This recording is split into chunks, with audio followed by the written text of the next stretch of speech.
So Shawn, let's jump right into it. Okay. Two questions for you. Number one, how are both buyers and sellers able to save money on their closing costs using Purchase CEMA? And secondly, what's the criteria that's needed?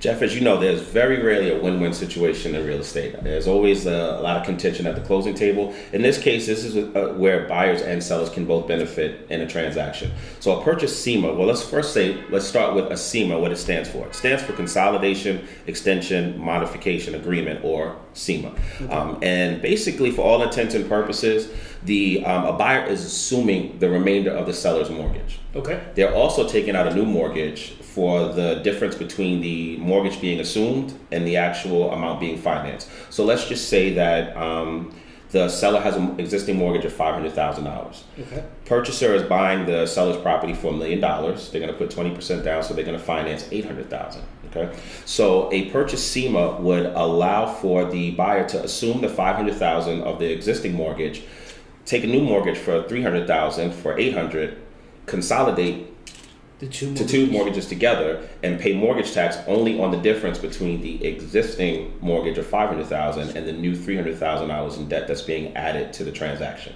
That could save the buyer upwards of $10,000, $20,000 on the transaction, depending on how high the sales price is. Okay, so let me make sure, because I know there are going to be some people watching here that are a little bit uncertain exactly how that works. Okay. So once the buyer takes the assignment of the seller's mortgage, that's correct. The bank sees that as new additional money. That's correct. So if the existing mortgage was $1 million, you now take the $500,000 as you mentioned. That leaves you with remaining $500,000. Correct.